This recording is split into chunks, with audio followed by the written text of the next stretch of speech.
रामकृष्ण हरी मंडळी, श्री स्वामी समर्थ. आपल्या हिंदू धर्मामध्ये वर्षामध्ये येणाऱ्या 3.5 मुहूर्तांना अधिक महत्त्व दिलं जातं. त्यापैकीच एक मुहूर्त म्हणजे अक्षय तृतीयेचा मुहूर्त.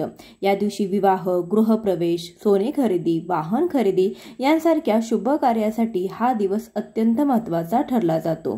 कारण की या दिवशी आपण ज्या काही वस्तू खरेदी करत असतो त्या अक्षय पटीने आपल्या घरामध्ये वास्तव्य करतात, म्हणजे त्याचा कधीही क्षय होत नाही, त्यामध्ये भरच होत राहते. यासाठी अक्षय तृतीयेच्या दिवशी सोने खरेदीला देखील अनन्यसाधारण असं महत्त्व आहे. या दिवशी जी काही आपली चांगली कामे आपण करू तर त्याचा आपल्याला अक्षय पटीने पुण्य प्राप्त होत असतं. अक्षय तृतीयेच्या दिवशी आपल्या पितरांसाठी पूजा, सेवा करणं हे देखील इतकंच महत्त्वाचं आहे. कारण की ज्या व्यक्तीचे पूर्वज सुखी नसतात त्याच्या कुंडलीतील हा दोष तयार होतो. दरवर्षी येणाऱ्या पितृपक्षात पितरांचे श्राद्ध न केल्यास, श्राद्धविधीत भाग न घेतल्याने आणि पितरांच्या आत्म्यांच्या शांतीसाठी पूजा न केल्याने पितृदोष हा प्रबळ होत असतो आणि सर्व प्रकारच्या समस्या त्यांच्या जीवनामध्ये निर्माण होतात. तुम्ही तुमच्या पितरांचे योग्य प्रकारे अंत्यसंस्कार आणि श्राद्ध न केल्याने सुद्धा तुम्हाला पितृदोष लागू शकतो. भरपूर वेळा आपल्या घरामध्ये पितृदोष असतो, परंतु तो आपल्याला समजून घेता येत नाही. आपलं एखादं काम आपण करायला गेलो तर ते काम व्यवस्थितरित्या पार पडत नाही. त्यामध्ये अनेक अडचणी, अडथळे, संकटे येत असतात. तसेच मुलांचे विवाह जे आहे तर ते वेळेवरती होत नाहीत. घरामध्ये संतान प्राप्ती होत नाही. अशा अनेक अडचणी, अडथळ्यांचा सामना जर करावा लागत असेल तर समजून जावं की आपल्या घरामध्ये पितृदोष हा आहे. पितरांच्या शांतीसाठी आपल्याला या दिवशी काही सेवा करणं देखील गरजेचं आहे. आकातीला म्हणजेच अक्षय तृतीयेला आखातीज किंवा आकाती असं देखील म्हटलं जातं. या दिवशी पितरांच्या सेवेला देखील अनन्यसाधारण असं महत्त्व आहे. जेवढी सेवा आपण माता लक्ष्मीची, भगवान विष्णूंची आणि सोने खरेदीला भर देतो तेवढाच भर या दिवशी पितरांच्या पूजेसाठी देखील दिला जातो. घरामध्ये एखादा अकाली मृत्यू झालेला असेल किंवा त्यांचे श्राद्धविधी आपण व्यवस्थितरित्या पार पाडले नसतील तर आपण अक्षय तृतीयेच्या दिवशी या सेवा करू शकतो, ज्यामुळे आपले पितृ जे आहे तर ते प्रसन्न होतात. आपले पूर्वज प्रसन्न होऊन आपल्याला शुभ आशीर्वाद देत असतात. पितरांचा आशीर्वाद तुमच्यावरती असेल तर तुमची सर्व कामे व्यवस्थितरित्या पार पडतात. आपल्या घरामध्ये आर्थिक टंचाई कधीही जाणवत नाही. अक्षय तृतीयेच्या दिवशी कोणतेही उपाय व सेवा करावी बद्दल आपण माहिती जाणून घेणार आहोत. त्याआधी जर तुम्ही चॅनलवरती नवीन असाल तर चॅनलला लाईक करा, सबस्क्राईब करा, कमेंटमध्ये श्री स्वामी समर्थ किंवा ओम महालक्ष्मी नमः लिहायला विसरू नका. आपल्याला अक्षय तृतीयेच्या दिवशी सकाळी लवकर उठायचं आहे. अगदी तुम्ही ब्रह्ममुहूर्तावरती उठला तरी सुद्धा चालेल. ब्रह्ममुहूर्तावरती आपण जी काही सेवा करत असतो तर ती सेवा नेहमी फलदायी ठरत असते. अक्षय तृतीया हा दिवस पितरांचा दिवस म्हणून देखील ओळखला जातो. या दिवशी पितरांच्या स्मरणार्थ भोजनाचा नैवेद्य दाखवला जातो. पितरांच्या सर्व कार्यामध्ये कावळ्याला विशेषतः महत्त्व दिलं जातं.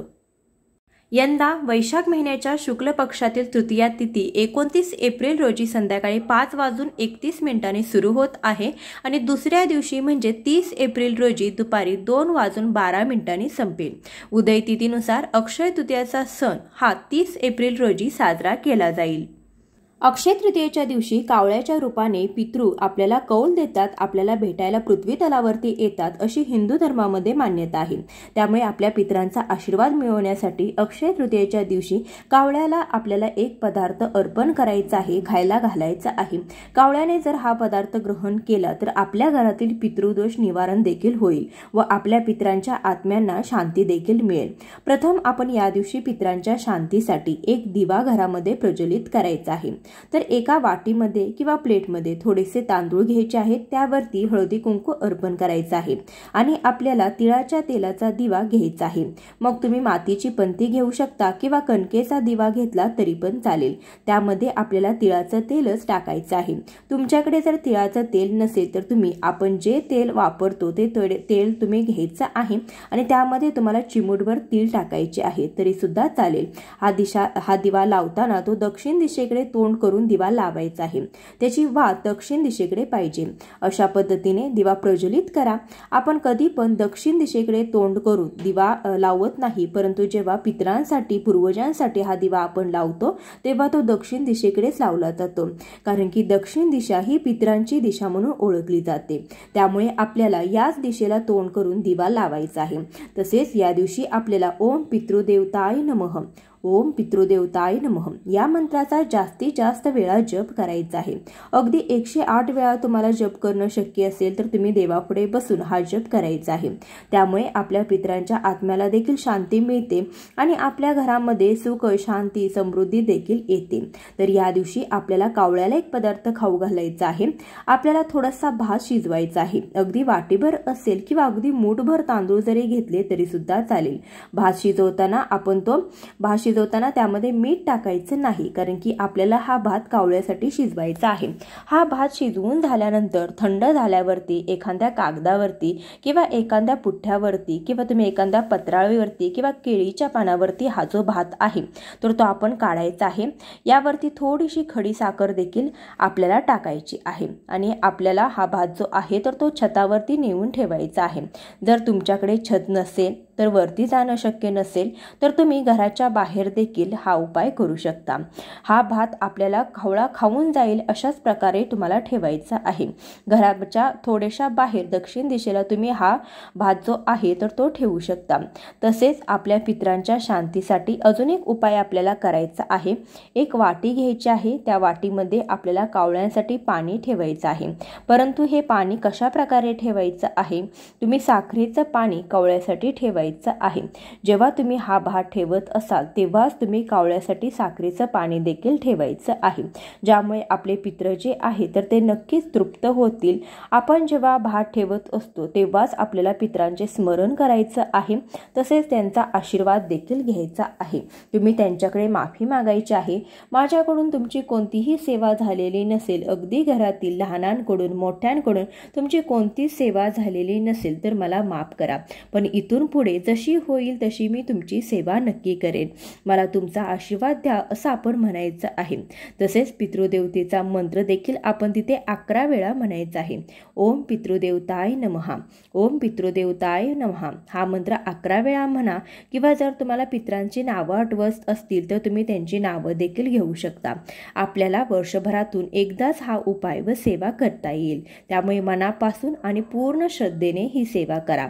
बघा, पितरांचा आशीर्वाद हा आपल्याला नक्कीच मिळेल। फक्त मासिक धर्म असेल किंवा सुतक असेल तर अशा काळामध्ये आपल्याला ही सेवा करायची नाही। ही सेवा कोण करू शकतं तर घरातील कोणतीही व्यक्ती ही सेवा करू शकते। अगदी स्त्री पुरुष कोणीही सेवा केली तरी सुद्धा चालेल। तुमच्या घरातील जे वयस्कर व्यक्ती असतील त्यांनीच ही सेवा करावी, सांगावी। त्यांचे पूर्वज अगोदर गेलेले असतात, मग त्यांनी सेवा केली तर ती जास्त लाभदायक ठरत असते। त्यासाठी वडीलधाऱ्यांनी ही जी सेवा आहे तर ती करावी। कावळ्यांसाठी अजून एक वस्तू आपल्याला ठेवायची आहे, ती म्हणजे आपण घरामध्ये जो काही पुरणपोळीचा नैवेद्य आपण अक्षय तृतीयेच्या दिवशी बनवतो किंवा कोणताही गोडाधोडाचा स्वयंपाक बनवला जातो, शक्यतो अक्षय तृतीयेच्या दिवशी पुरणपोळीच आणि आमरस बनवले जातात, कारण की या दिवसापासूनच आंबे खायला सुरुवात केली जाते। त्यासाठी हाच नैवेद्य देखील आपल्याला थोडासा नैवेद्य त्यातला घेऊन तुम्ही कावळ्यांसाठी देखील हा नैवेद्य ठेवायचा आहे। घरामध्ये आपण अक्षय तृतीयेच्या दिवशी पितरांचे पूजन करत केळी व करा पूजन करतच असतो, त्यासोबतच आपल्याला कावळ्याला देखील नैवेद्य ठेवायचा आहे व त्यांचा आत्मा जे आहे तर तो शांत होतो आणि पितृ देखील तृप्त होऊन आपल्याला आशीर्वाद देतात। कारण की जिथे कुठे कावळा असतो तर त्याला आपण हाकलून देतो, पण या दिवशी आपल्याला असं करायचं नाही, कारण की पितृ याच रूपाने येत असतात। उलट तुम्ही त्यांना काहीतरी खायला दिलं तर अगदी दाराजवळ गाई, कुत्रा, मांजर हे प्राणी आले तरी पण त्यांना हाकलून लावू नका, काही ना काही या दिवशी नक्कीच खायला द्या, कारण की तुमचे पितृ कोणत्या रूपात तुम्हाला भेटायला येतील याचं काही आपल्याला सांगता येणार नाही। तर हा छोटासा उपाय अक्षय तृतीयेच्या दिवशी नक्की करून पाहावा। धन्यवाद। श्री स्वामी समर्थ।